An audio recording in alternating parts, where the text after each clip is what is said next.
In the quiet streets of Chicago, a life of desperation spirals into one of deception and greed. Ryan Walker, a young man with a troubled past, makes a fateful decision that will change his life forever. He steps into a world of wealth and power, lured by the promise of fortune. But little does he know, his choices will lead to consequences darker than he ever imagined. Secrets, betrayals, and the haunting ghosts of his own morality begin to unfold. Stay tuned, and don't forget to subscribe to our channel for more gripping stories. Tell us in the comments where you're watching from. We'd love to hear from you. Ryan Walker always dreamed of something more, but life never seemed to give him the break he so desperately craved.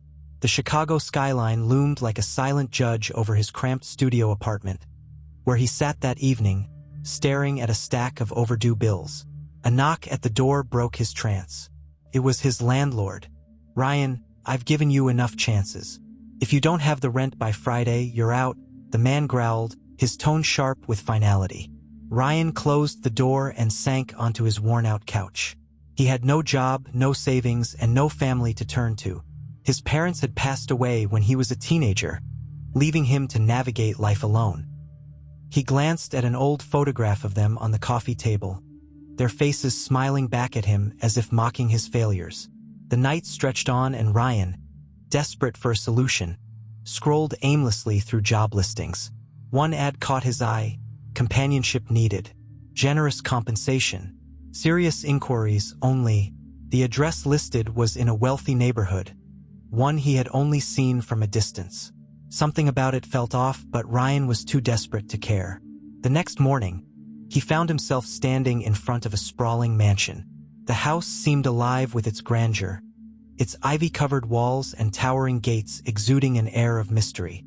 Ryan hesitated, but then the door creaked open, and an elderly woman appeared. "Are you here about the ad?" she asked, her voice surprisingly soft. She was small and round, her silver hair pulled back into a neat bun. Her clothes were expensive, but her eyes held a sadness that made her seem frail. "Yes, ma'am," Ryan replied, trying to hide his nerves. "Come in," she said, stepping aside. "I'm Margaret Atwood." The interior of the house was even more lavish than he had imagined. Crystal chandeliers, gilded mirrors, and paintings that seemed like they belonged in a museum adorned the rooms. Margaret led him to a cozy sitting area, where she poured them tea. "You're young," she said, her eyes narrowing. "Why would someone like you be interested in a job like this?" Ryan hesitated, unsure of how much to reveal. I'm just looking for a fresh start," he said finally. Margaret studied him for a moment before nodding. "I've had companions before, but none of them stayed. It's a simple job. Keep me company, help me with errands, and I'll make it worth your while. But be warned, this house has its secrets." Ryan felt a chill run down his spine, but he forced a smile. "I'm up for the challenge." The days turned into weeks, and Ryan settled into his new role. Margaret was kind, even generous, but there was an air of loneliness about her that Ryan couldn't ignore. He learned that she had no close family, only distant relatives who visited sporadically, their eyes always darting to the valuables around the house. One evening, as Ryan was tidying up, he noticed a locked drawer in Margaret's study. His curiosity got the better of him, and he tried to open it, but the sound of footsteps made him freeze. "What are you doing?" Margaret's voice was sharp, and Ryan turned to see her standing in the doorway, her expression unreadable. "I was just cleaning," he lied, his heart pounding. Margaret's gaze lingered on him for a moment before she sighed. "Some things are better left untouched," she said softly before turning away. The incident left Ryan uneasy, but he couldn't shake the feeling that Margaret was hiding something. His suspicions deepened when he overheard a heated phone conversation between her and a man named Jonathan, who Ryan later learned was her nephew. "You've taken enough from me," Margaret hissed into the phone. "Don't think I don't know what you're up to." Ryan's ears perked up. Was Jonathan after her money? The idea planted a seed in his mind, one that began to grow with each passing day. If Margaret had no family she could trust, maybe he could be the one to inherit her fortune. The thought consumed him, and he started to play the part of the loyal companion, going above and beyond to earn her trust. He cooked her meals, listened to her stories, and even accompanied her to charity galas, where she introduced him as her dear friend. But Ryan's growing confidence was shattered one night when he returned home to find the mansion eerily silent. The lights were off, and Margaret was nowhere to be found. He searched the house, his anxiety mounting, until he found her in the study, clutching a letter. "What's wrong?" he asked, his voice tinged with genuine concern. Margaret looked up at him, her eyes brimming with tears. "They've taken everything," she whispered. Ryan didn't understand what she meant, but before he could ask, Margaret handed him the letter. It was from her lawyer, informing her that Jonathan had drained one of her bank accounts. "I thought I could trust him," she said, her voice trembling. "But I was wrong. They're all vultures, waiting for me to die so they can pick apart what's left." Ryan felt a pang of guilt, but it was quickly overshadowed by his own ambitions. He promised himself that he would find a way to protect Margaret, not out of kindness, but because he saw an opportunity to secure his place in her life. As Margaret's health began to decline, Ryan became her closest confidant. She relied on him for everything, and he reveled in the power he held. But the more time he spent with her, the more he began to question his own motives. Was he really any different from Jonathan and the others? One night, as he sat by her bedside, Margaret took his hand. "You've been good to me, Ryan," she said weakly. "But I know you have your own reasons for being here." Ryan's stomach dropped. "I don't know what you mean," he stammered. Margaret gave him a sad smile. "Just remember, greed has a way of consuming everything. Don't let it destroy you." Her words haunted him, but Ryan pushed them aside. He was too far in to turn back now. The days following Margaret's cryptic warning were a whirlwind of tension and opportunity for Ryan. As her health continued to waver, his role in her life grew ever larger, and so did the weight of the secrets that seemed to haunt the Atwood mansion. Yet, as Ryan became entrenched in Margaret's world, he began to suspect that his dreams of wealth and security might come at a cost far greater than he had imagined. The sun filtered through the heavy curtains of the study as Ryan prepared Margaret's morning tea. He had started memorizing the small details of her daily routines.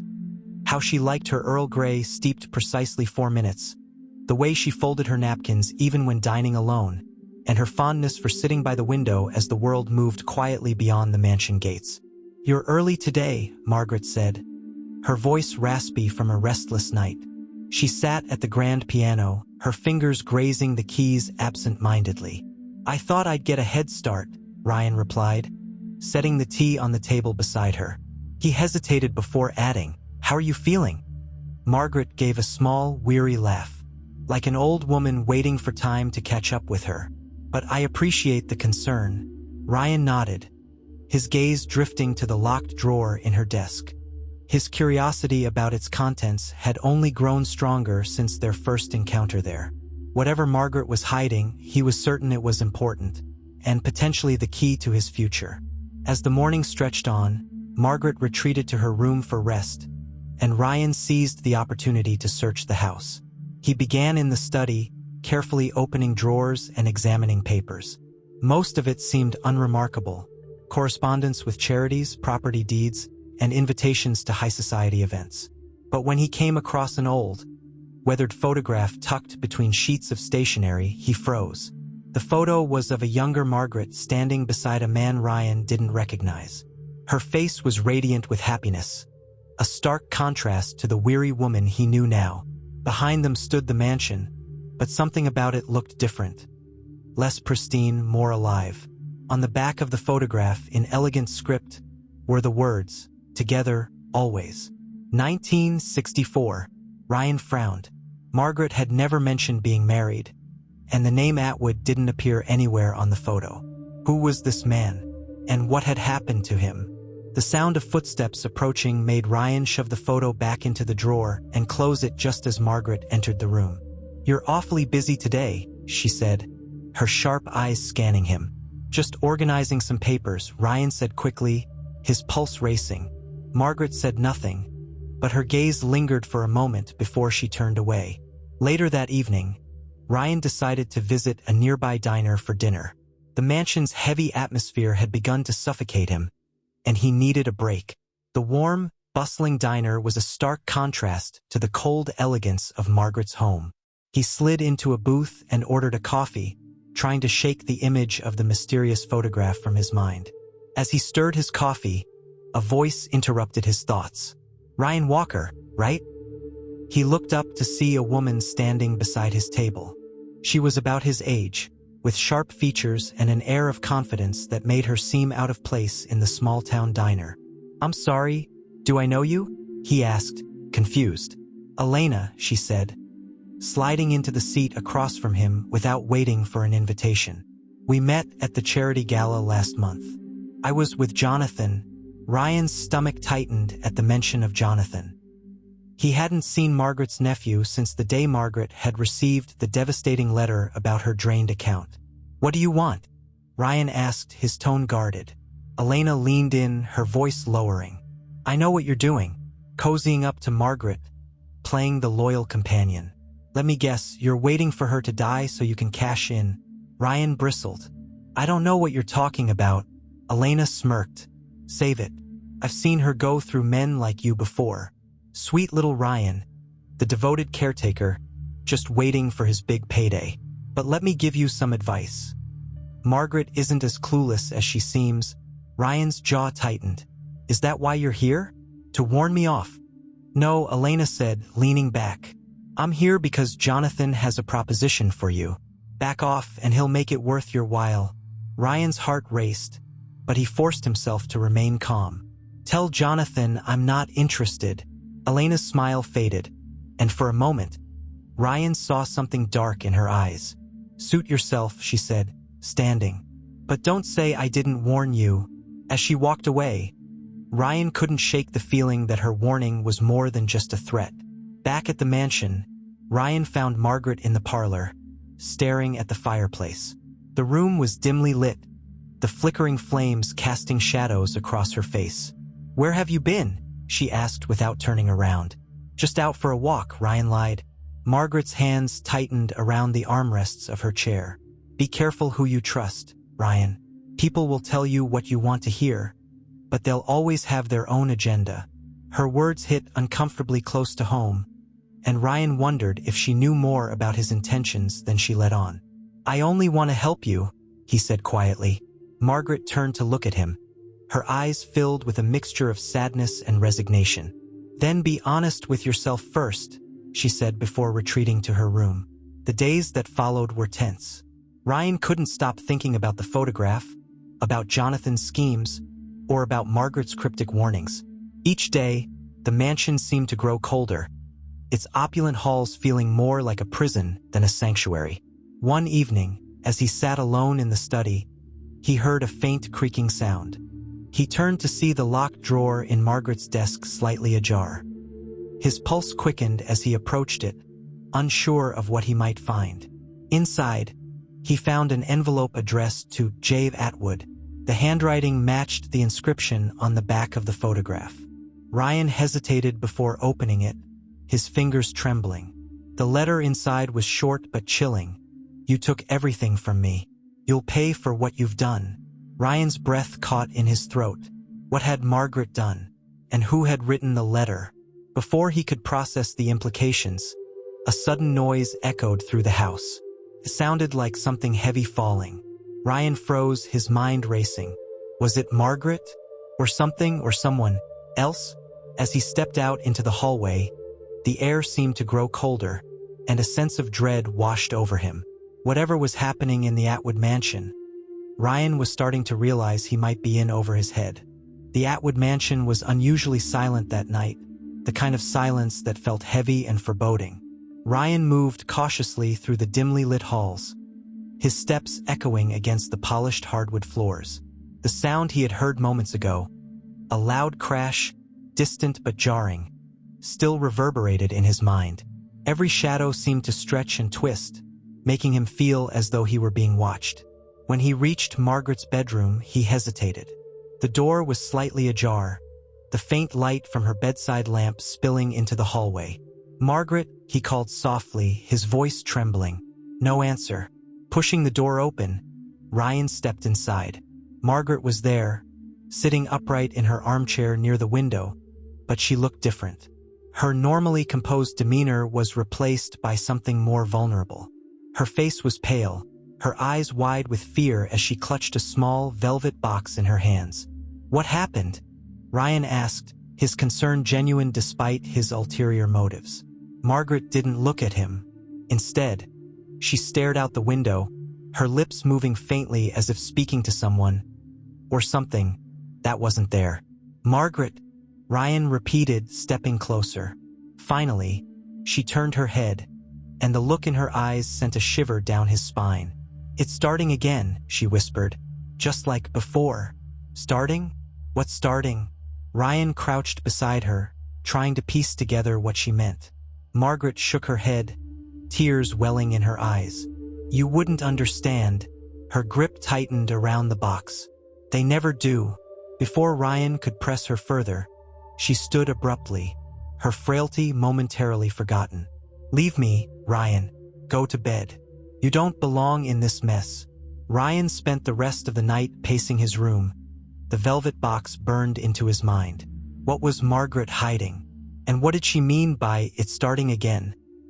The house, with its grand halls and ornate decor, suddenly felt oppressive, its luxury masking an undercurrent of something sinister. Unable to sleep, Ryan decided to explore. He needed answers, and he wasn't going to get them by waiting around for Margaret to trust him. He began with the library, a sprawling room filled with floor-to-ceiling shelves and the scent of old books. A quick glance revealed rows of leather-bound volumes on art, history, and business, Margaret's apparent interests. But tucked away in the corner was a smaller cabinet, locked with a rusted padlock. Ryan crouched down, inspecting it. The lock was old, its metal corroded, and it looked like it hadn't been touched in years. A nearby letter opener served as a makeshift tool, and after a few attempts, the lock gave way with a loud click. Inside were stacks of documents, yellowed with age. Ryan sifted through them, his hands trembling with anticipation. Among the papers was a handwritten ledger, detailing large sums of money transferred to various accounts. The dates spanned decades, and each entry was marked with a single name: James Atwood. James, the man from the photograph. As Ryan pieced together the information, a pattern began to emerge. The money Margaret had inherited hadn't always belonged to her. The ledger suggested a trail of questionable dealings, and every transaction seemed to lead back to James. A loud creak from behind startled Ryan, and he spun around to see Margaret standing in the doorway. Her face was calm, but her eyes were cold. "You shouldn't have done that," she said, her voice steady but laced with warning.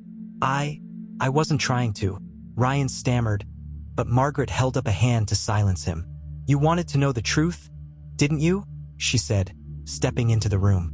"Well, now you have a piece of it. But be careful, Ryan. The truth is rarely kind." She took the ledger from his hands, her expression unreadable. "Go back to bed. This is not your burden to bear." But as she turned to leave, Ryan couldn't stop himself. "Who is James?" Margaret froze. For a moment, it seemed like she wouldn't answer. Then, without looking at him, she said, "He was my husband, and the reason I've lived with regret every day since he left." The next morning, Margaret was unusually quiet during breakfast. Ryan tried to act normal, but the tension in the air was palpable. He wanted to press her for more details about James, about the ledger, about everything, but he knew he had to tread carefully. As the day went on, Ryan's unease grew. Margaret's cryptic remarks, combined with the weight of the secrets he had uncovered, left him restless. That afternoon, he decided to confront her. He found her in the garden, pruning roses. The sight of her frail figure among the vibrant blooms was almost peaceful, but Ryan couldn't shake the sense of urgency.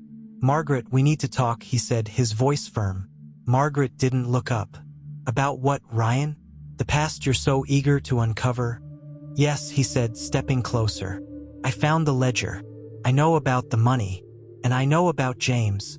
At the mention of her husband's name, Margaret's hands stilled. She let out a long sigh before finally turning to face him. "You think you've uncovered some great secret, don't you?" she said, her tone sharp. But you have no idea what it cost me to keep this family together. James? He wasn't the man you think he was. Then tell me, Ryan pressed. Help me understand. Margaret hesitated, her eyes scanning his face as if searching for something. Finally, she said, James and I built this life together. But he had a darkness in him. He made deals, terrible deals that ruined lives. When I found out, it was too late. The money, the mansion, everything. It's all stained by what he did. Ryan felt a chill run down his spine. And the ledger? Evidence, Margaret said simply. I kept it to protect myself, in case anyone ever came after me for what he did. But why keep it hidden? Ryan asked. Why not destroy it? Margaret's gaze hardened. Because some truths can't be erased, Ryan. They have to be carried. That night, Ryan lay awake, the weight of Margaret's words heavy on his mind. He couldn't shake the feeling that there was more to the story, something she wasn't telling him. The mansion, with all its grandeur, now felt like a tomb, its walls echoing with the secrets of the past. And then, just as he was drifting off to sleep, he heard it again. A loud crash, followed by the faint sound of footsteps. Ryan bolted upright, his heart pounding. He grabbed a flashlight and stepped into the hallway, his breath visible in the cold night air. The sound was coming from downstairs. As he descended the grand staircase, the beam of his flashlight caught a figure in the study. For a moment, he thought it was Margaret, but the figure was taller, broader, and unfamiliar. Who's there? Ryan called out, his voice shaky. The figure turned, and Ryan's blood ran cold. It was a man, his face obscured by the shadows, but there was something menacing about the way he stood, as if he belonged to the house in a way Ryan never could. Before Ryan could react, the man slipped through the door and vanished into the night, leaving Ryan alone in the silence once more. Ryan stood frozen in the study, his heart hammering in his chest. The air felt heavier now, charged with an invisible tension. Who was the man he had just seen? And what was he doing in the mansion? The Atwood estate had always felt unervingly quiet, but now it seemed alive with secrets and shadows. He knew he couldn't tell Margaret. Not yet. She was too fragile, and he didn't want to risk her health deteriorating further. But he also couldn't ignore the growing sense that something sinister was unraveling around him. The next morning, Ryan was in the kitchen, distractedly preparing Margaret's breakfast, when she appeared in the doorway. Her face was pale, her hands trembling slightly as she gripped the frame for support. You didn't sleep last night, she said quietly, her gaze piercing. Ryan hesitated, caught off guard by her observation. Neither did you, he replied, setting the plate of eggs and toast on the table. Margaret sat down, her movements slow and deliberate. The house has a way of getting under your skin, she said after a moment. It plays tricks on you, especially if you're not strong enough to ignore it. What do you mean by that? Ryan asked, sitting across from her. Margaret's eyes flicked up to meet his, and for a brief moment, he saw fear in them. Just be careful, Ryan, she said softly. Not everything in this house is as it seems. As the day went on, Ryan couldn't shake the image of the mysterious man from the previous night. He decided to search the mansion, convinced there must be some clue as to who he was, or what he was looking for. He started with the basement, a damp and eerie space filled with forgotten relics of the Atwood family's past. Boxes of old photographs, furniture draped in dusty sheets, and shelves lined with tarnished silverware filled the room. The faint scent of mildew hung in the air, and the dim light from a single bulb barely illuminated the space. As Ryan rummaged through the boxes, he found a stack of old newspapers. One headline immediately caught his attention: James Atwood, the man behind the fortune. The article painted a glowing picture of James, describing him as a visionary businessman who had turned a modest inheritance into an empire. But as Ryan read further, his stomach sank. The article mentioned whispers of corruption, business deals that had left countless people destitute, and lawsuits that had mysteriously disappeared before reaching court. Tucked inside the newspaper was a smaller clipping, yellowed with age. It was a police report, dated shortly after James's death. The details were vague, but one line stood out. Witnesses claimed to have seen a man fleeing the scene, Ryan's mind raced. Margaret had said James left, but the report suggested something far more sinister. Was James's death an accident, or something else entirely? And who was the man witnesses had seen? As Ryan placed the papers back in the box, he noticed a small metal lockbox hidden beneath them. It was heavy, and the combination lock on the front was scratched and worn. That evening, Ryan brought the lockbox to his room, determined to figure out what it contained. He tried various combinations, his frustration mounting with each failed attempt. Finally, in a moment of desperation, he entered Margaret's birth year. The lock clicked open. Inside were several items: a set of keys, a photograph of Margaret and James standing in front of what appeared to be a factory, and a handwritten letter. The letter, addressed to Margaret, was dated just days before James's death. * Margaret, if you're reading this, it means the worst has happened. You always told me I was playing with fire, and you were right. They're coming for me now, but I won't let them take you down with me. I've left instructions for the factory and the accounts. Destroy everything if you must. You'll know who to trust. James. * Ryan stared at the letter, his mind reeling. Who were they? And why had Margaret kept this hidden for so long? The next morning, Ryan confronted Margaret. She was sitting in the sunroom, the warm light highlighting the lines of worry etched into her face. I found something in the basement, Ryan began, holding the letter in his hand. Margaret didn't look up. You've been busy, she said flatly. I think it's time you told me the truth, Ryan said, his voice steady. About James. About what really happened. Margaret let out a long sigh, her shoulders sagging as though a weight she had carried for years had suddenly grown unbearable. James was a brilliant man, she said finally, but brilliance can be dangerous when paired with ambition. He made enemies, Ryan. Powerful enemies. When things started to fall apart, he tried to protect me. But in the end, there was nothing he could do. What happened to him? Ryan asked, leaning forward. Margaret's eyes glistened with tears. They found him in the factory. They said it was an accident, but I knew better. James didn't leave me, Ryan. He was taken from me.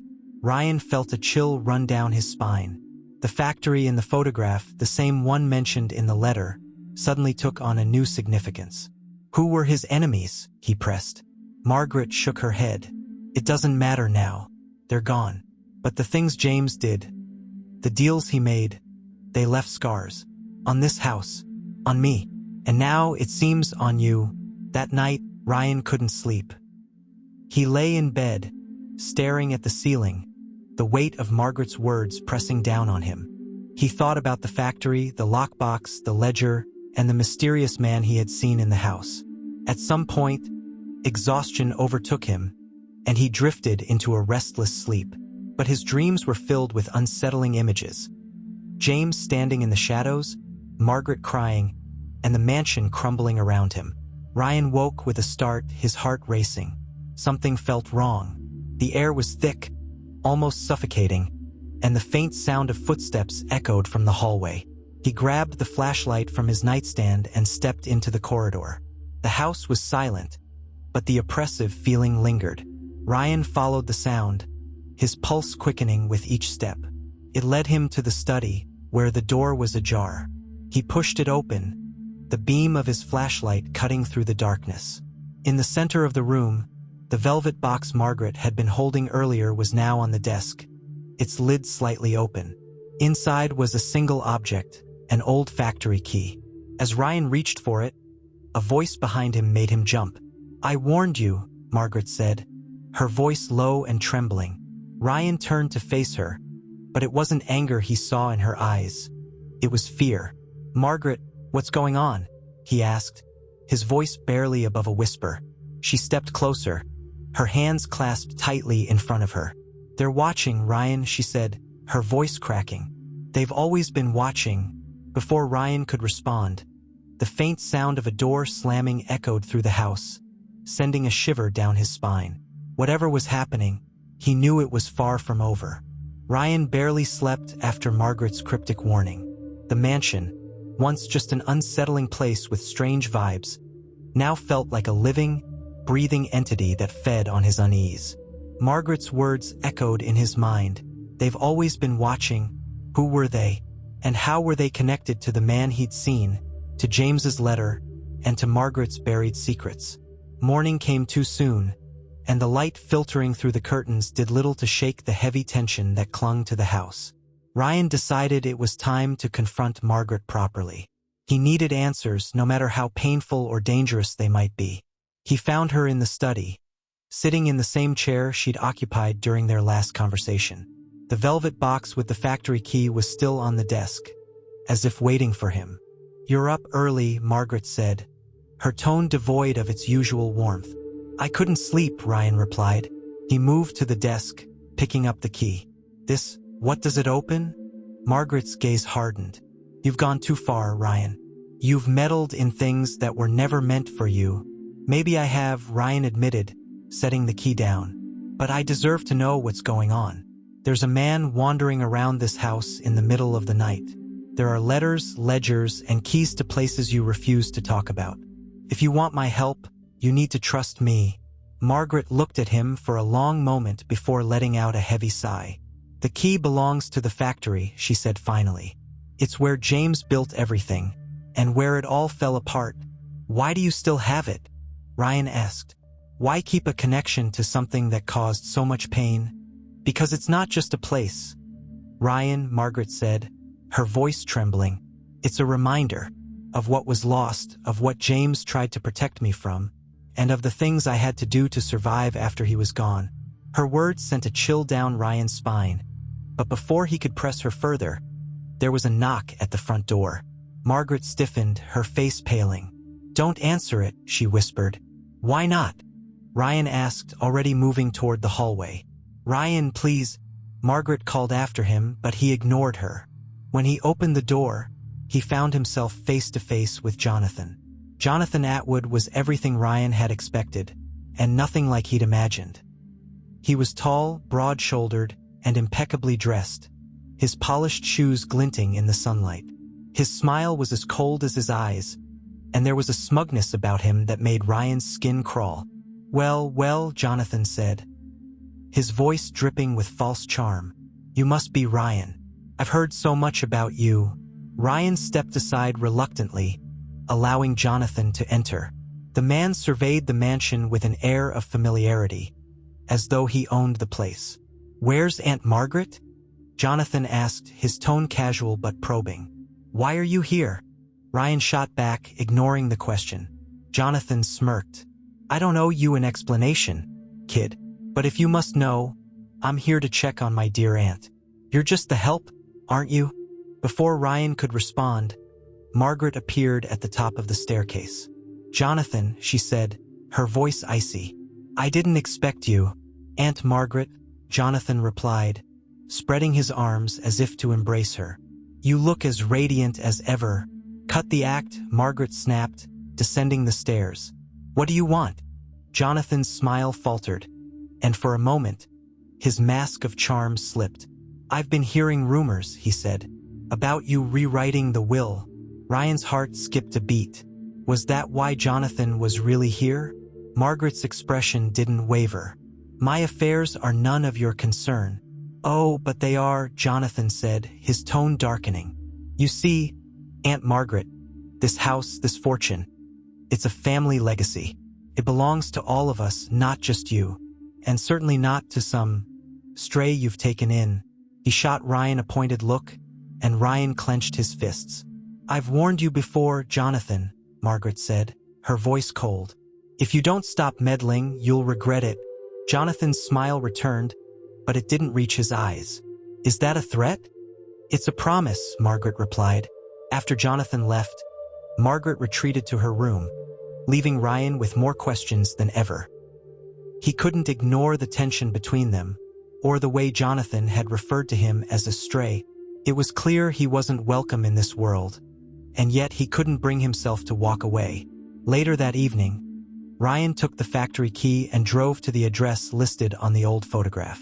The building was abandoned, its windows shattered and its walls covered in graffiti.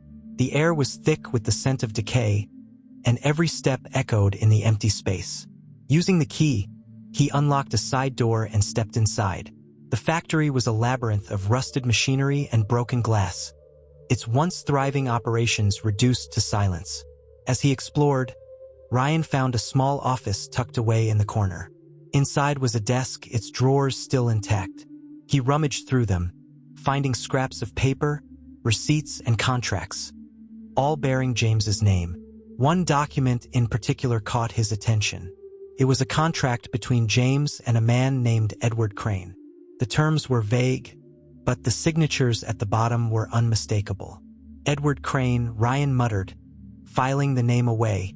He was about to leave when he noticed a loose floorboard beneath the desk.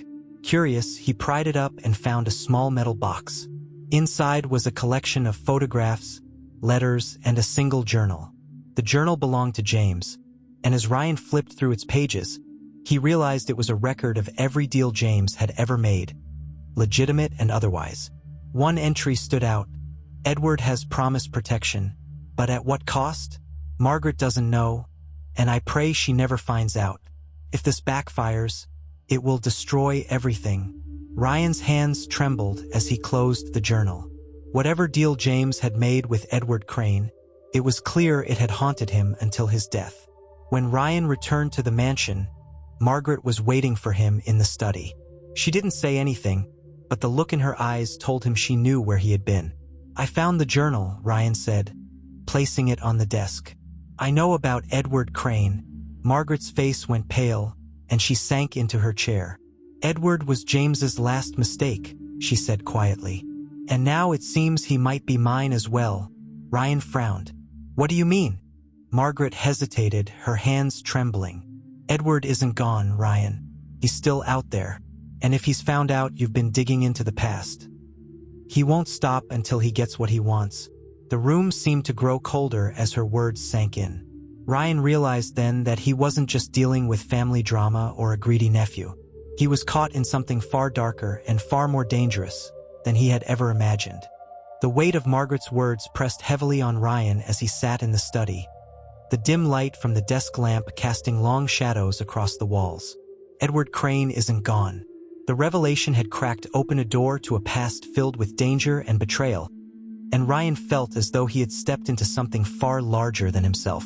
Margaret sat across from him, her hands trembling as she held James's journal. The once confident matriarch now looked vulnerable, her face pale and her voice barely above a whisper. You shouldn't have gone to the factory, she said. You've made yourself a target. I had to know the truth, Ryan replied, his voice firm. Who is Edward Crane, Margaret? What does he want?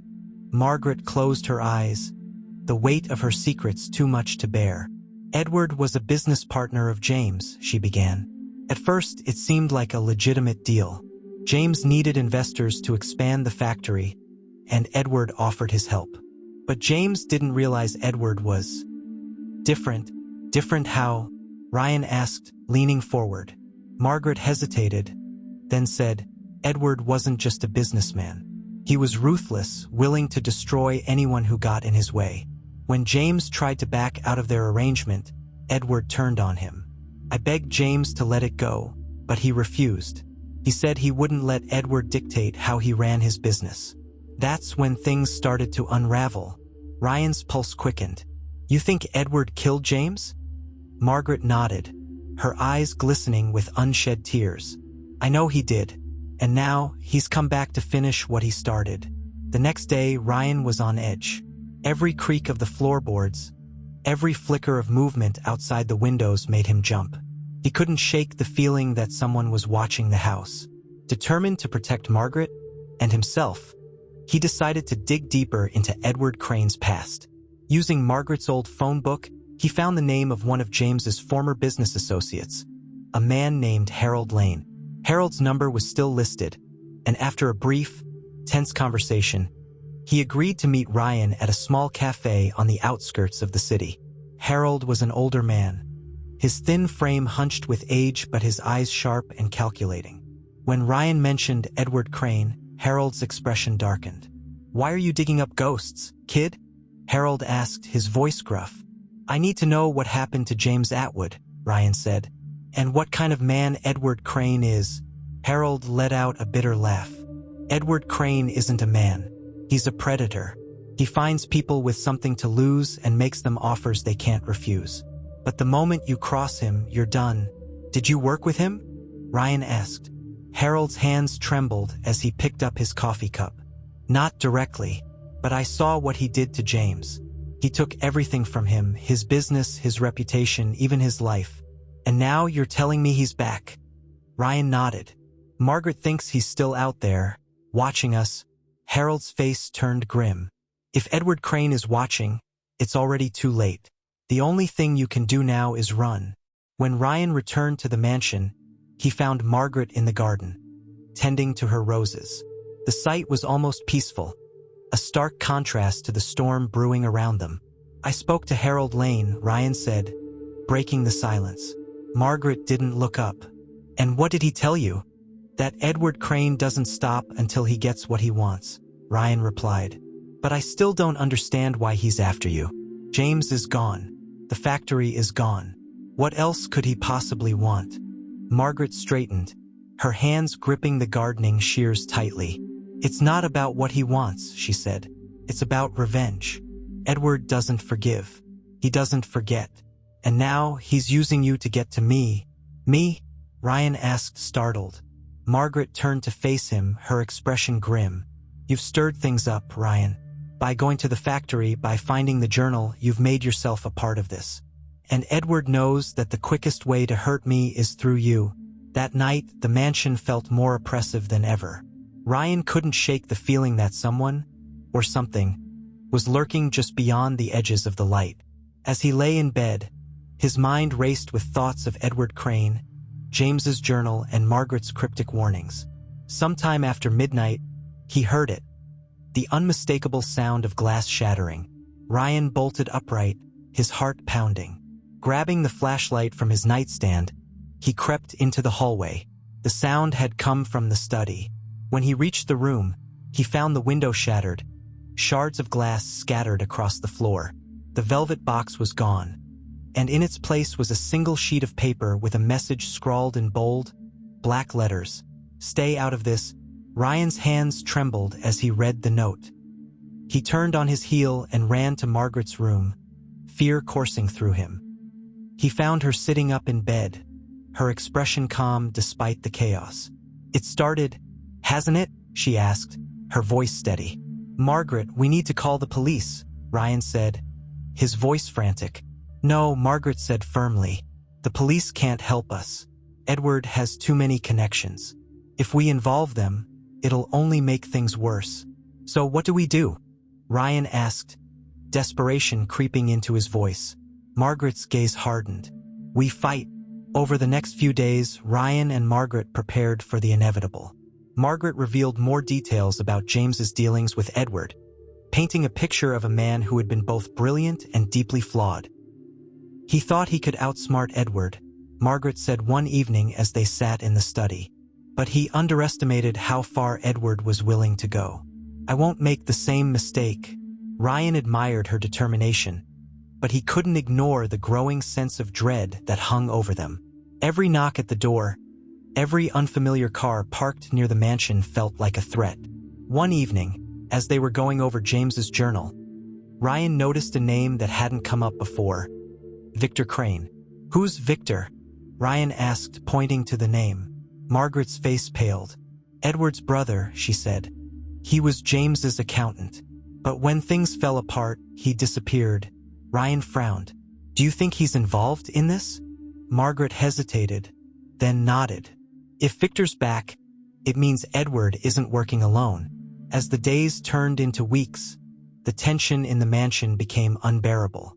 Ryan and Margaret were constantly on edge, waiting for Edward, or whoever was behind the threats, to make their next move. And then, one stormy night, it happened. Ryan was in the kitchen when he heard a loud crash from the front of the house. He grabbed a kitchen knife and ran to the foyer, his heart pounding. The front door had been forced open, and standing in the shadows was a figure. Who's there? Ryan demanded, his voice shaking. The figure stepped forward, and Ryan's blood ran cold. It wasn't Edward, but it was someone who looked strikingly like him. Victor Crane, the man said, his voice calm and eerily polite. "It's a pleasure to finally meet you." Ryan tightened his grip on the knife. "What do you want?" Victor smiled, but there was no warmth in it. "I want what was taken from my brother, and I'm willing to do whatever it takes to get it." As lightning flashed outside, illuminating Victor's face, Ryan realized that the battle for the Atwood legacy was far from over, and that the true fight was only just beginning. The storm raged outside, thunder shaking the walls of the Atwood mansion as Ryan stood frozen in the foyer, staring at Victor Crane. The man was a shadow of menace, his sharp features highlighted by the flickering light from a nearby chandelier. His calm demeanor only made him more terrifying, as if he already knew the outcome of the battle before it began. Victor took a step forward, his polished shoes clicking against the marble floor. "I must say, Ryan, you've done quite a bit of work for someone who doesn't belong here." Ryan tightened his grip on the kitchen knife, his voice steady despite the fear churning inside him. "Get out. I don't care what you or your brother want. Margaret has nothing left to give you." Victor chuckled softly, a sound devoid of humor. "Oh, Ryan, it's not about what Margaret has. It's about what she knows, and what she took." A sound from the staircase made both men turn. Margaret stood at the top, her robe drawn tightly around her frail frame, but her eyes burned with defiance. "Leave my house," she said, her voice firm despite its tremor. Victor smirked, tilting his head. "Ah, Margaret, it's been a long time. Still as stubborn as ever, I see." Margaret descended the stairs slowly, her hand gripping the railing for support. "Whatever you think I took from Edward, it's gone. There's nothing left for you here." Victor's expression darkened, and he stepped closer. "Don't insult me, Margaret. We both know that ledger James kept is worth more than anything you have in the bank.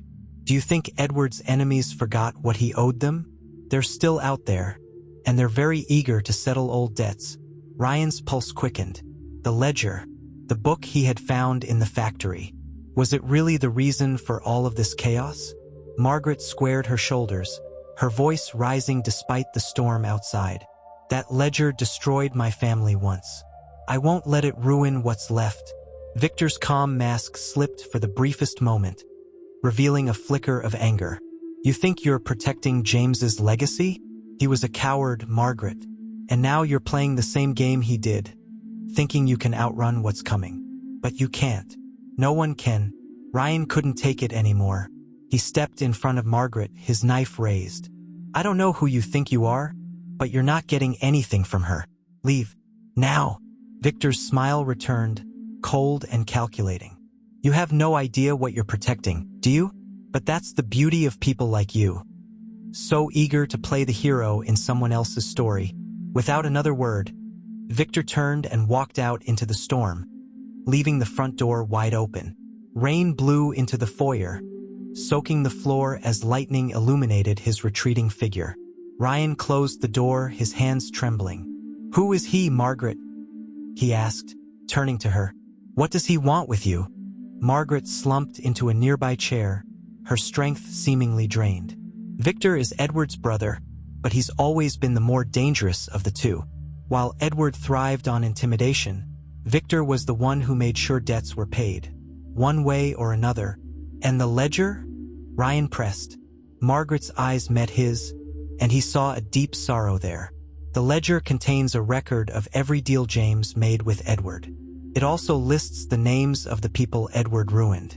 If those names got out, it would destroy what's left of their empire, and expose crimes that would put Victor and his allies in prison for life." Ryan ran a hand through his hair, trying to process the enormity of what he had stumbled into. "Why didn't you destroy it?" Margaret looked away, her voice barely above a whisper. "Because James asked me not to. He thought it might protect me someday." The storm raged on through the night, but neither Ryan nor Margaret could sleep. Ryan sat in the study, the journal and ledger spread out before him as he tried to make sense of their contents.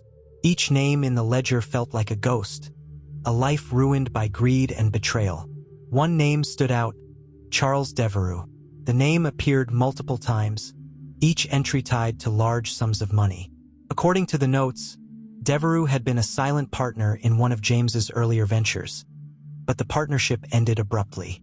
Ryan searched the journal for any mention of Devereux, finally finding a single entry: Devereux is losing patience.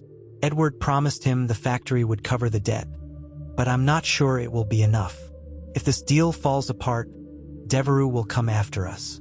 Edward says he can handle it, but I don't trust him.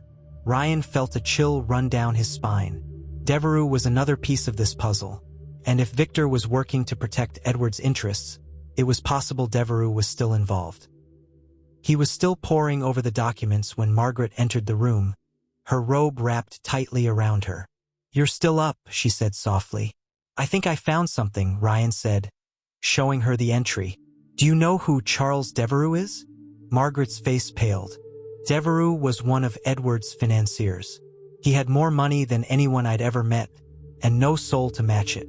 If Victor is here, Devereux isn't far behind. Ryan's heart sank. Then we're running out of time. The next morning, Ryan made a decision. "We need to find Devereux," he told Margaret over breakfast. Margaret shook her head. "You don't understand, Ryan. Men like Devereux don't care about morality or justice. They only care about power. If we go to him, we're walking into a trap." "Then what do you suggest?" Ryan asked, his frustration evident. Margaret hesitated, then said, "We give them what they want."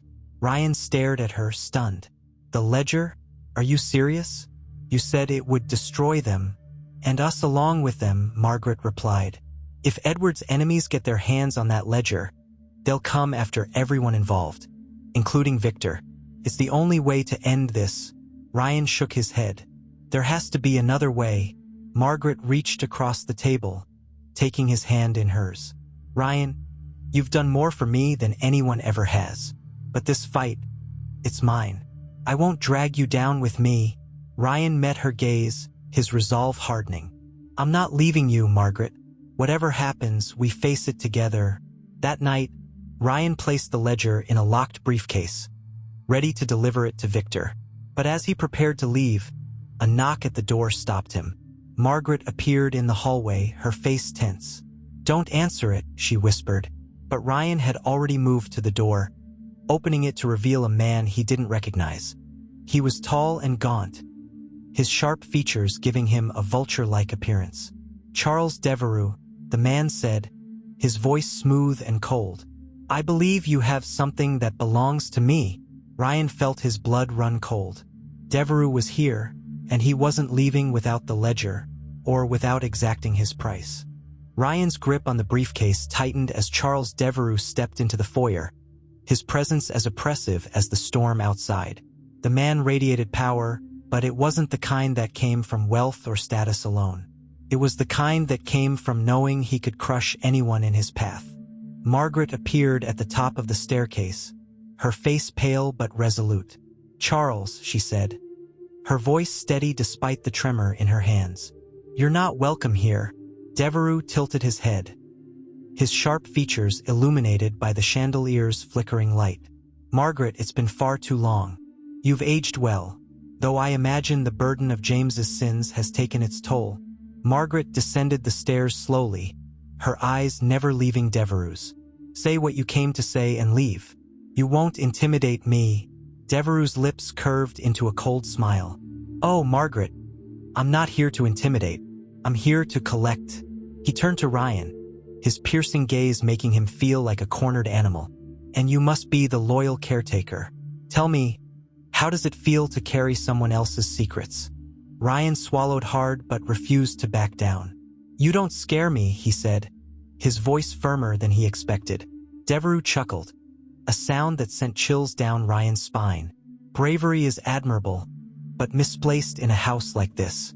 Hand over the ledger and we can all walk away from this." Margaret stepped between them, her small frame somehow commanding the room. "You think the ledger will save you? It won't. Edward's enemies will come for you just as they came for James." Devereux's expression darkened. "That's a risk I'm willing to take." Ryan realized there was no reasoning with Devereux. The man was here to take what he wanted, and he wouldn't leave without it. But there was something else, something unspoken in the way Devereux looked at Margaret. It wasn't just business, it was personal. As Devereux stepped closer, Ryan's mind raced. He couldn't give up the ledger, not when it could expose everything Devereux and Edward had done. But how could he protect Margaret and himself against a man like this? Then an idea struck him. It was risky, but it might be their only chance. The ledger isn't here, Ryan said, his voice steady. Devereux's eyes narrowed. Don't lie to me, boy. I know you found it. Ryan held his ground. I did, but I hid it somewhere safe. If anything happens to me or Margaret, it goes straight to the press.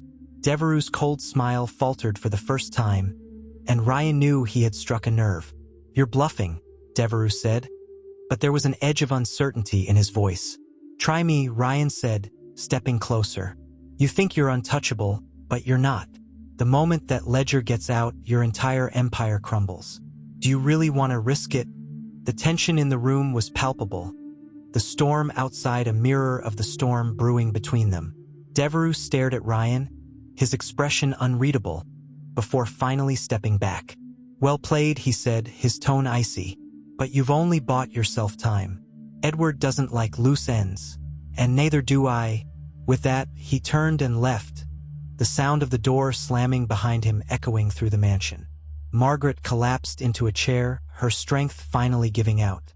Ryan rushed to her side, his heart pounding. Are you okay? He asked, his voice laced with concern. Margaret nodded weakly. I underestimated you, she said, a faint smile crossing her lips. You've got more fight in you than I thought. Ryan sank into the chair across from her, the adrenaline slowly fading. What happens now? Margaret's expression turned grave. Devereux won't stop. He'll regroup, and when he comes back, he'll be even more dangerous. We need to end this before he does. The next morning, Ryan and Margaret worked together to come up with a plan. Margaret contacted an old friend, a retired journalist named Eleanor Reed, who had once exposed corruption in the city's business elite. If anyone could help them take down Devereux and Edward, it was her. Eleanor arrived that afternoon, her presence commanding despite her age. She was sharp-eyed and no-nonsense, the kind of woman who had seen it all and wasn't afraid of anything. You've gotten yourself into quite a mess, Margaret, Eleanor said as she looked over the ledger. But this could blow the lid off everything. Can you get it out there? Margaret asked. Eleanor nodded. I know a few people who would kill for a story like this, but once it's out, there's no going back. Are you sure you're ready for that? Margaret hesitated, her eyes meeting Ryan's. It's not just my decision anymore, she said. Ryan thought about everything that had happened. The secrets, the lies, the threats. He thought about the lives James's deals had ruined, and the people like Devereux and Edward who had thrived on the suffering of others. I'm ready, he said finally. Let's do it. That night, Eleanor began compiling the evidence, working tirelessly to cross-reference the names in the ledger with public records and other documents. Ryan and Margaret watched as years of corruption and betrayal were laid bare, piece by piece. But as they worked, Ryan couldn't shake the feeling that they were being watched. Every creak of the floorboards, every rustle of the wind outside felt like a warning. Around midnight, there was a knock at the door. Ryan and Margaret exchanged a tense glance before Ryan grabbed the kitchen knife and approached the door cautiously. When he opened it, he was met with a chilling sight.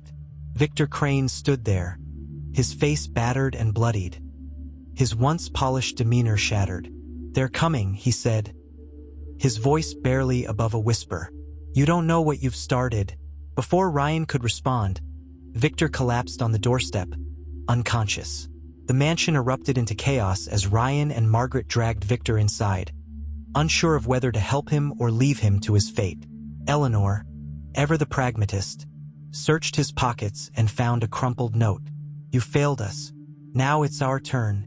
The note wasn't signed, but Margaret's face turned white as she read it. It's Edward, she said. He knows.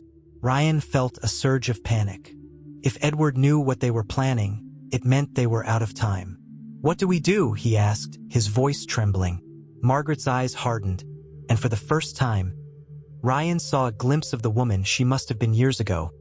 Strong, determined, and unyielding. We finish this, she said. no matter what it takes. And as the storm raged on outside, Ryan realized that the fight for the truth and for their lives had only just begun. The storm outside had quieted to a whisper, but inside the Atwood mansion, the tension was deafening. Victor Crane lay unconscious on the sofa in the parlor, his face battered, his breathing shallow. Margaret stood by the window, her hands trembling as she clutched the curtain. Ryan sat beside Victor, gripping the knife he'd taken from the kitchen. Eleanor Reed, seated at the dining table, worked furiously on her laptop, organizing the evidence they would need to take down Edward Crane. The note found in Victor's pocket, "You failed us. Now it's our turn," echoed in Ryan's mind. Edward Crane wasn't just coming. He was coming to finish what he started years ago. Victor stirred, groaning softly as he opened his eyes. Ryan leaned closer, his voice low and firm. "Who's coming, Victor? What's Edward planning?" Victor's gaze darted around the room, panic etched into his bruised face. "You don't understand," he whispered. "You never should have touched the ledger. You've dragged them into this. Devereux Edward. They'll burn this house to the ground to keep their secrets buried." "Let them come," Margaret said, her voice sharp and defiant. She turned to face Victor, her frailty replaced by a fiery determination. "This house has stood through worse. I won't let them take it, or what's left of James's name."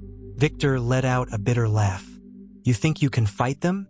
You don't know what they're capable of. They don't just destroy lives. They erase them." As night fell, the mansion's occupants prepared for the inevitable. Eleanor sent a secure message to her contacts in the media, warning them of the danger and urging them to be ready to publish the story at a moment's notice. Margaret barricaded the doors and windows, her fear tempered by the fierce resolve to protect her home. Ryan kept his knife close, his every muscle tense as he paced the halls. But as the hours passed, the silence became oppressive. Every creak of the floorboards, every rustle of the wind outside felt like a harbinger of doom. And then it happened. A single car pulled into the driveway, its headlights piercing the darkness. The engine cut off and the world fell silent again. Ryan moved to the window, peeking through the curtain. "It's them," he said, his voice barely above a whisper. Margaret joined him, her face pale but composed. "Edward never did anything alone," she said. "He'll have people with him." Ryan's grip on the knife tightened. "Then we won't face him alone either." The knock at the door was slow and deliberate, the sound echoing through the mansion like a challenge. Eleanor stood, closing her laptop and sliding it into her bag. "If things go south, this gets out no matter what," she said, her voice steady. Margaret nodded, her eyes locked on the door. "Stay out of sight," she said to Eleanor. "If something happens to us," her voice faltered, but she straightened her shoulders. "Just make sure the world knows the truth." Ryan stepped forward, pulling the door open a crack. Edward Crane stood on the porch, flanked by two men in dark suits. His face was as cold and calculating as Ryan had imagined, his eyes sharp and predatory. "Good evening," Edward said, his tone smooth and cordial. "I believe you have something that belongs to me." Ryan stepped outside, closing the door behind him. "You mean the ledger?" he said, his voice steady. "You're not getting it." Edward smiled faintly, but there was no warmth in it. "Oh, Ryan, you're brave, I'll give you that. But bravery only gets you so far." He gestured to his men who stepped forward. Ryan raised the knife, his heart pounding. "If you want it, you'll have to go through me." Edward's smile widened. "As you wish." Inside the mansion, Margaret watched from the window, her hands trembling. She wanted to run outside to help Ryan, but she knew she couldn't. If something happened to him, the ledger and everything they had worked for would be lost. Beside her, Victor stirred, his voice weak. "You don't have to do this, Margaret. Give him the ledger. End this before it's too late." Margaret shook her head.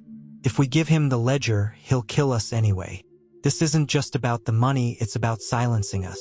Edward doesn't leave loose ends." Victor sighed, slumping back against the sofa. "Then we're already dead." Outside, the confrontation escalated. Edward's men rushed at Ryan, but he was ready. He slashed at the first man, the knife cutting through the air with deadly precision. The second man hesitated, his confidence shaken. "You really think you can stop us?" Edward said, his tone amused. "I think you're scared," Ryan shot back. "Scared of the truth. Scared of what happens when the world finds out who you really are." Edward's expression darkened. "You have no idea who I am, or what I'm capable of." Before Ryan could respond, a loud crash echoed from inside the mansion. He turned, his stomach dropping. Edward's men had broken through the back door, their heavy boots echoing through the halls. Margaret and Eleanor scrambled to gather the documents, but it was too late. The men burst into the study, their faces cold and unrelenting. "Hand it over," one of them growled, pointing to the bag containing the ledger. Margaret clutched the bag tightly. "You'll have to kill me first." Eleanor stepped in front of her, her eyes blazing. "If you want it, you'll have to deal with me, too." The man hesitated, clearly unprepared for the defiance of two women who refused to be cowed. And then Ryan appeared in the doorway, blood dripping from a cut on his forehead. He held the knife tightly, his chest heaving. "Leave them alone," he said, his voice shaking but resolute. Edward followed behind him, his smile gone. "Enough of this," he snapped. "Take the ledger and burn it. I'm done playing games." The fight that followed was chaotic and brutal. Ryan fought with everything he had, his desperation driving him forward even as the odds stacked against him. Margaret and Eleanor used whatever they could find. Vases, books, even a fireplace poker, to defend themselves. Victor, despite his injuries, managed to trip one of Edward's men, buying Ryan precious seconds to regain control. In the chaos, Eleanor slipped away with the bag, running through the mansion and out the back door. Edward saw her, his face twisting in rage. "Stop her," he shouted, but it was too late. Eleanor reached her car, locking the doors and speeding away into the night. The ledger was safe. When the dust settled, Edward stood in the wreckage of the study, his chest heaving with anger. Ryan, Margaret, and Victor were battered but alive, their defiance unwavering. "You've made a mistake," Edward said, his voice cold and venomous. "This isn't over." Margaret stepped forward, her voice steady despite the blood trickling from her lip. "It is for you. The world will know what you've done, Edward. You can't hide anymore." Edward glared at her, but he knew he had lost.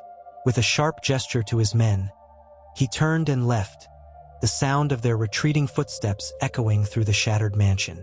As the door closed behind them, Margaret sank into a chair, her strength finally giving out. "We did it," Ryan said, his voice shaking. "It's over." But Margaret's eyes, filled with exhaustion and determination, met his. "No, Ryan," she said softly. "It's just beginning." The early morning sunlight poured through the shattered windows of the Atwood mansion, illuminating the destruction left behind. The grand house, once an untouchable symbol of wealth and power, now stood bruised and broken, its silence heavy with the weight of the night's events. Ryan moved through the wreckage carefully, stepping over shards of glass and overturned furniture as he tried to process what had happened. In the parlor, Margaret sat slumped in her chair, her eyes gazing out into the distance. The defiance she had shown the night before had melted into exhaustion, but her hands remained steady, clutching a porcelain cup of tea Ryan had made for her. Victor Crane sat across from her, his face swollen and bruised, his presence in the house a complicated reminder of both the past and the present. Ryan stood in the doorway, his voice soft but resolute. "Eleanor's gone. She called me an hour ago. She's safe. The ledger's with her, and she's already sent it to her contacts. By tomorrow morning, everything will be out in the open." Margaret nodded faintly, her expression unreadable. "Good," she said. "It's over then." Victor scoffed, shifting in his seat with a grimace. "You think Edward will just let this go? Men like him don't lose quietly." Margaret's gaze snapped toward Victor, the fire returning to her eyes. "Edward's finished," she said sharply. "Once the story breaks, every lie he's told, every life he's destroyed will come to light. There'll be nowhere left for him to hide." Victor let out a bitter laugh. "You're playing a dangerous game, Margaret." People like Edward and Devereux don't just disappear. Even with that ledger out there, they'll find a way to survive. Then we'll make sure they don't, Ryan said, stepping into the room. His voice was calm but firm, the weight of everything they had fought for evident in his tone. This house, this family, it's been haunted by their greed for too long. Margaret deserves peace, and so do I. Victor looked at him for a long moment before shaking his head. You don't understand what you're up against, kid. But it's not my fight anymore. He struggled to his feet, his movements slow and painful. I'm done here. Margaret didn't try to stop him as he walked toward the door, his presence fading like a shadow into the early morning light. The hours ticked by in uneasy silence. Ryan stayed close to Margaret, watching over her as she rested in the study. He knew the fight wasn't entirely over. There was still the chance Edward might retaliate, but for the first time, there was a sense of relief. The ledger was out of their hands now, its secrets set free for the world to judge. Mid-afternoon, the phone in the study rang, startling them both. Ryan picked it up cautiously, his heart pounding in his chest. Ryan? Eleanor's voice came through, clear and confident. Eleanor, Ryan said, exhaling in relief. Is it done? It's done, she replied. The story's been published. Every major outlet has it. By tonight, Edward Crane and Devereux's names will be plastered across every news channel in the country. There's no escaping this now. Ryan closed his eyes, the weight of it finally sinking in. Thank you, he whispered. Eleanor paused. Watch your backs, Ryan. Men like them don't go quietly. But this is a step toward justice. That evening, as the sun set over the crumbling mansion, Margaret sat by the window, watching the light fade from the sky. Ryan stood beside her, both of them silent as they watched the world beyond the gates carry on, unaware of the battles fought behind these walls. After a long silence, Margaret spoke. You could leave, you know, she said softly. You don't have to stay here. Ryan turned to look at her, surprised. Why would I leave? Margaret's gaze remained fixed on the horizon. Because this house, it's a prison, Ryan. For years, I've lived here, surrounded by ghosts, by memories of James, of everything we lost. I don't want you to carry that burden, too. Ryan sank into the chair beside her, his voice steady. I came here with my own ghosts, Margaret. I thought I could use you, that I could take what I wanted and walk away richer. But somewhere along the way, you became family to me. This house, it's not just a prison. It's your legacy, and I'm not leaving you to face it alone. Margaret's eyes filled with tears as she turned to face him. You've given me more than I deserve, Ryan. I don't know how to thank you. You already have, Ryan replied, offering her a small, reassuring smile. The next morning, the mansion was quiet. The air felt lighter, as though some of the darkness that had lingered there for so long had finally begun to lift. Ryan sat at the dining table, the morning paper spread out before him. The front page headline screamed in bold letters, "The Crane Empire Exposed. Decades of corruption and betrayal uncovered." Below it was a photo of Edward Crane leaving a courthouse, his face grim and defeated. Ryan's chest swelled with a mixture of relief and pride. They had done it. Edward Crane's reign of fear was over, and the truth had finally come to light. Margaret entered the room, moving more slowly than usual, but there was a peace in her expression that Ryan hadn't seen before. "Is it in there?" she asked, nodding to the paper. Ryan held it up. Front page. The whole country knows. Margaret let out a shaky breath as she lowered herself into the chair across from him. James would have hated this, she said quietly. But he would have been proud, too. Ryan nodded, understanding the bittersweet weight of her words. "It's over now, Margaret. You can rest." Margaret smiled faintly, her eyes glistening with tears. "And you? What will you do now?" Ryan looked around the room, the house that had once felt like a prison but now felt like something more. "I think I'll stay," he said after a moment. "This place has seen so much darkness, but maybe it's time it saw some light. Besides," he added with a grin, "someone has to keep you company." Margaret laughed softly, shaking her head. "You're a good man, Ryan Walker." Ryan smiled, the truth of her words finally sinking in. For the first time in years, he felt like he belonged somewhere, not because of what he could take, but because of what he could give. In the days that followed, the Atwood mansion began to change. Repair crews arrived to fix the broken windows and shattered doors. The dusty halls, once heavy with secrets, began to feel alive again. Margaret spent more time in the garden, tending to her roses, while Ryan set to work restoring the rooms one by one. It was slow, painstaking work, but with each repaired wall and polished floor, the house began to feel like a home again. And though the ghosts of the past still lingered in the corners, Ryan and Margaret faced them together. On a warm spring afternoon, Ryan stood on the porch, watching the sun set over the horizon. Margaret joined him, leaning on her cane as she took in the view. "Do you think they're gone?" she asked quietly. Ryan nodded. "Edward, Victor, Devereux. They're all paying for what they did. And if they ever come back, we'll be ready." Margaret smiled faintly. "I hope you're right." As the sun dipped below the trees, Ryan turned to her and said, "You know, this house has a lot of stories left to tell. Maybe it's time we write a new one." Margaret looked up at him, her eyes bright. "I'd like that, Ryan. I'd like that very much." And for the first time in years, the Atwood mansion stood in silence. Not the heavy, oppressive silence of secrets, but the peaceful silence of a new beginning.